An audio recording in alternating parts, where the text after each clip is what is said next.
All India Radio presents Morning News.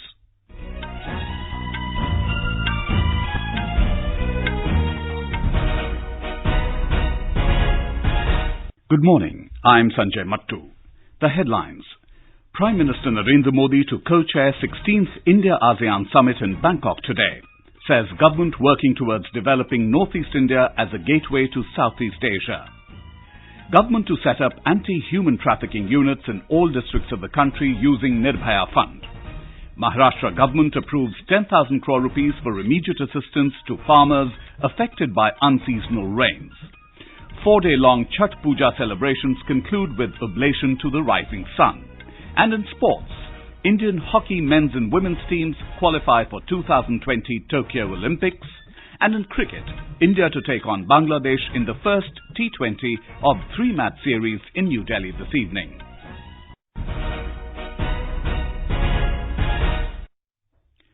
Prime Minister Narendra Modi will co-chair the 16th India-ASEAN Summit in Bangkok today. The meeting will take stock of the progress made in the relationship between the Association of Southeast Asian Nations, or ASEAN member countries, and India. Mr. Modi reached the Thailand capital yesterday for a 3-day visit to attend ASEAN-related summits. The Prime Minister will also hold bilateral meetings with his Thailand counterpart, General Prayut Chan-o-cha, Indonesian President Joko Widodo, and State Councillor of Myanmar, Aung San Suu Kyi. Mr. Modi took part in the Aditya Birla Group Golden Jubilee celebrations this morning. Earlier, talking to AIR, Chairman of the Aditya Birla Group, Kumar Mangalam Birla, welcomed Prime Minister Modi's initiative to attract investors to India. I think the PM is extremely positive about investments. I think that one of the objectives of his strengthening the profile of India globally, of his diplomacy efforts, has been to, amongst other things I'm sure, to bring more investment into India. He has talked often about cutting the red tape and rolling out the red carpet for investors. Our correspondent reports that India's relationship with ASEAN is a key pillar of its foreign policy and the foundation of the country's Act East policy. India-ASEAN trade and investment relations have been growing steadily, with ASEAN being New Delhi's fourth largest trading partner. India's trade with ASEAN stands at over $81 billion, which is India's nearly 10.6% of total trade. On the other hand, India's export to ASEAN reached at 11.28% of the country's total export. India has also been cooperating with ASEAN by way of implementation of various projects in the fields of agriculture, space, science and technology, and tourism, among others, with KK Lal and Manaspatim Sharma, Bangkok. The Prime Minister addressed the Indian diaspora at the Savasdi PM Modi community event in Bangkok last evening. Speaking at the event, Mr. Modi said the government is working towards developing Northeast India as a gateway to Southeast Asia. Outlining the contours of New Delhi's Act East policy, he said that India is focused on deepening the Northeast's connect with Thailand. हमारा focus Bharat के north east को Thailand से जोड़ने पर है। North east India को हम south east Asia के गेटवे के तौर पर डेवलप कर रहे हैं। भारत का ये हिस्सा हमारी एक्ट ईस्ट पॉलिसी और थाईलैंड की एक्ट वेस्ट पॉलिसी दोनों को ताकत देगा। Mr. Modi said the India-Myanmar-Thailand trilateral highway will establish seamless connectivity between the countries, which will boost the development of the entire region. The Prime Minister asserted that India has taken stern action against terrorism and divisive forces. He said abrogation of Article 370 from Jammu and Kashmir has been welcomed globally. He appreciated the Indian diaspora for being the perfect ambassadors of Indian culture and tradition. Highlighting his government's achievements, Mr. Modi said that 130 crore countrymen have been engaged in the New India initiative. He reiterated that India was committed and working hard to become a $5 trillion economy and emphasized that the Indian diaspora could play a vital role in this regard. India and Uzbekistan have signed 3 memoranda of understanding in the fields of military medicine and military education. The MOUs were signed following a meeting between Defence Minister Rajnath Singh and his Uzbekistan counterpart Major General Nizamovich in Tashkent yesterday. The Defence Minister is on a 3-day visit to Uzbekistan to attend the Shanghai Cooperation Organization Summit. In a tweet, Mr. Singh said, strengthening defence cooperation between the two countries will lead to enhanced interaction in the areas of mutual interest. The government has released the maps of the newly created Union Territories of Jammu and Kashmir and Ladakh and the map of India depicting these Union Territories. The new map shows 28 states and 9 Union Territories after the bifurcation of Jammu and Kashmir. According to the Home Ministry, the new Union Territory of Ladakh consists of 2 districts of Kargil and Leh, and the rest of the districts of the erstwhile state of Jammu and Kashmir are in the newly created Union Territory of Jammu and Kashmir. The government has announced setting up of anti-human trafficking units in all districts with the help of the Nirbhaya Fund. In a tweet, Women and Child Development Minister Smriti Irani said, women help desks will also be set up in all police stations across the country using this fund. She said this initiative will strengthen women's safety and instill a greater sense of security among them. The Empowered Committee under the Nirbhaya framework had recommended setting up anti-human trafficking units and women's help desks at a cost of 100 crore rupees to be fully funded by the centre. The Nirbhaya Fund was announced by the centre in 2013 to support the initiatives of the government and NGOs working towards the safety of women. Union Health and Family Welfare Minister Dr. Harshvardhan has dedicated to the nation a robotic surgery facility at the Safdarjung Hospital in New Delhi. This latest facility is free of cost for all poor patients of uro-oncological cancers like prostate, kidney, bladder cancers and kidney failures. Robotic surgery has the advantage of providing minimally invasive surgery, reducing significantly the morbidity and mortality of critically ill patients. Already, 25 surgeries have been done using the robotic system. This is All India Radio giving you the news. For quick news updates, visit our News on AIR app and follow us on Twitter @AIR News Alerts. You can also visit our website www.newsonair.com. The Maharashtra government has approved 10,000 crore rupees as immediate assistance to farmers affected by unseasonal rains. Talking to reporters, Chief Minister Devendra Fadnavis said the decision was taken at a meeting of a cabinet subcommittee in Mumbai. जो बेमौसम बरसात महाराष्ट्र में हुई और जिससे महाराष्ट्र के करीब 325 तहसीलों में तालुकों में बहुत बड़े पैमाने पर किसानों का जो नुकसान हुआ उसका मुआवजा किसानों को देने की दृष्टि से हमारी मंत्रिमंडल की जो सब कमेटी है उस सब कमेटी ने ये निर्णय लिया कि हम तुरंत इसके लिए 10,000 करोड़ रुपए का प्रावधान करेंगे.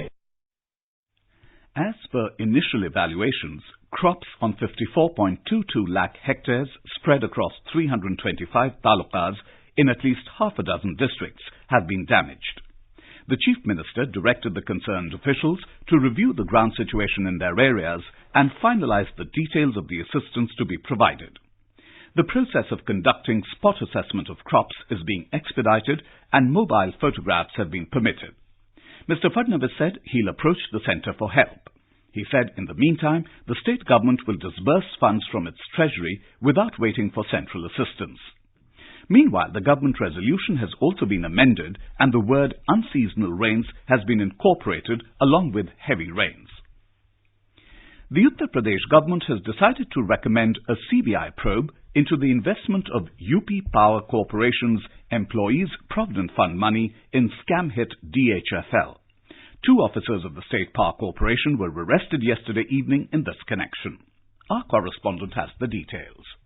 The 2 officers have been accused of illegally investing over 4,122 crore rupees of PF money into Diwan Housing Finance Limited DHFL, out of which over 2,267 crores are still with the scam hit company. An FIR has been registered at Lucknow's Hazratganj police station in this regard. Chief Minister Yogi Adityanath has said that the Economic Offences Wing of UP Police will investigate the matter till the CBI takes over the case. Sushil Chandra Tiwari, AIR News, Lucknow.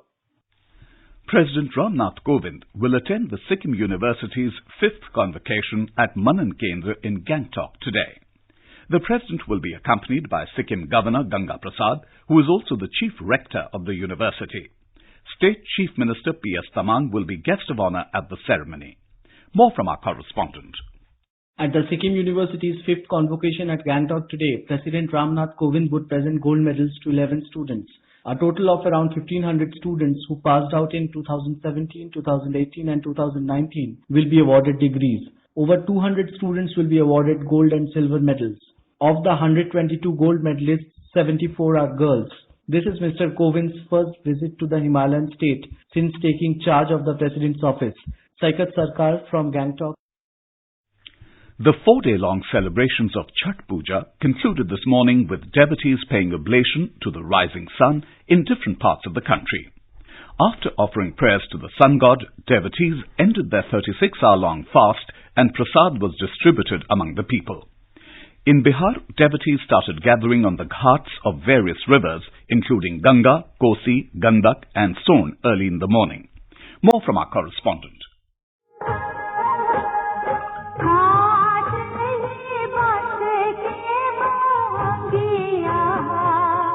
Lakhs of Chhath Vrati and devotees offered Pratah Arghya to the rising sun on the Chhath Ghats. Large number of devotees of Patna, Buxar, Bhagalpur and Munger offered prayers on the banks of river Ganga. In Mithilanchal region, many people offered Arghya on the ghats of ponds and reservoirs. Special prayers were offered at different sun temples in Aurangabad, Nawada, Nalanda, Rohtas and Patna districts. Dharmendra Kumar Rai, Patna.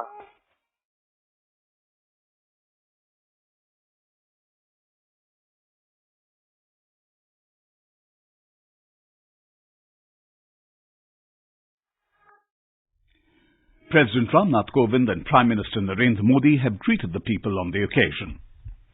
On to sports now. In hockey, both Indian men's and women's teams have qualified for next year's Tokyo Olympics. The Indian men's team booked the place after defeating Russia 7-1 in the second game of the two-legged FIH qualifiers in Bhubaneswar last night. The Indian men defeated Russia 4-2 in the first leg on Friday. Earlier in the evening, the Indian women beat United States 6-5 on aggregate despite losing the second match 1-4. India had thrashed the US 5-1 on Friday. In cricket, India will take on Bangladesh in the first T20 international of the 3-match series in New Delhi today. The match is scheduled to begin at 7 p.m. Rohit Sharma will lead the Indian side as Virat Kohli has been rested. All India Radio will broadcast a live commentary of the match alternately in Hindi and English. It can be heard on the Rajdhani, FM Rainbow and additional frequencies from 6:30 p.m. In badminton, Indian shuttler Lakshya Sen will face China's Weng Hongyang in the final of the Saar Lorlux Open tournament in Germany today. The 18-year-old entered the final after defeating Kiran George in an all-Indian semi-final yesterday. And now, for a look at today's newspapers for the major stories, it's over to Subhadra Ramachandran. Thank you, Sanjay. Prime Minister Narendra Modi's Thailand visit for the Regional Comprehensive Economic Partnership, or RCEP meeting, is widely noticed. The Asian Age quotes Mr. Modi as saying will ensure our interests served at RCEP meet. On the issue of breach of privacy on messaging platform WhatsApp, the Indian Express states, besides May alert, WhatsApp sent another in September on 121 Indians breached. Government says letter still too vague. The political stalemate in Maharashtra gets wide coverage. The Pioneer reports, NCP chief to meet Sonia tomorrow. The Times of India notes, amid opposition buzz, BJP hardens stand. As the national capital gasps for air, the Tribune states 30% Delhi pollution by Punjab-Haryana fires. The Times of India quotes data from the National Health Profile 2019 to report cancer case rise by over 300% in 1 year. And with that, it's back to you, Sanjay. Thank you, Subhadra. That was a look at today's newspapers. And now, before we end the bulletin, the headlines once again. Prime Minister Narendra Modi to co-chair 16th India-ASEAN Summit in Bangkok today, says government working towards developing Northeast India as a gateway to Southeast Asia. Government to set up anti-human trafficking units in all districts of the country using Nirbhaya Fund. Maharashtra government approves 10,000 crore rupees for immediate assistance to farmers affected by unseasonal rains. 4-day-long Chhath Puja celebrations conclude with oblation to the rising sun. And in sports, Indian hockey men's and women's teams qualify for 2020 Tokyo Olympics. And in cricket, India to take on Bangladesh in first T20 of 3-match series in New Delhi this evening. And with that, we end the morning news. Have a nice day.